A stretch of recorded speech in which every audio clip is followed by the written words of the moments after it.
Good morning বন্ধুরা, শুভ সকাল। সকলে কেমন আছো? আশা করি ভালো আছো, আমিও ভালো আছি। তো প্রায় অনেক দিন পর লং ভিডিও দিচ্ছি।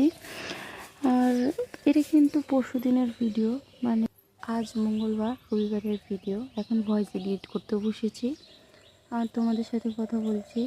তোমাদের ওদিকে কি শিলাবৃষ্টি হয়েছিল? আমাদের এই দুদিনের মধ্যে প্রচণ্ড পরিমাণে শিলাবৃষ্টি হয়েছিল, যার ফলে কারেন্ট ছিল না। আর কারেন্ট না থাকার জন্য আমি ভিডিও এডিটও করতে পারছিলাম না। এখন ভিডিও এডিট করছি।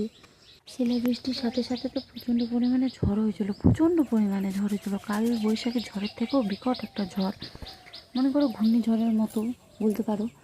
তো অনেক চাষবাসের ক্ষতি হয়েছে, অনেক মানুষের অনেক রকমের ক্ষতি হয়েছে এই ঝড় হওয়াতে। এই ঝড়ের মধ্যে একটা ঘটনা হয়েছে, তোমাদের এই ঘটনাটি বলি। তখন প্রায় ঝড় হয়েছিল না, বা ঝড়ের কোনো লক্ষণই ছিল না। আমরা একটা মামার বিয়েতে, আত্মীয় সম্পর্কে মামা হবে, মামাটির বিয়েতে যাই। গিয়ে প্রথমত খুব ভালোই থাকে। তখন প্রায় সন্ধে 7:20 এমন বাজে।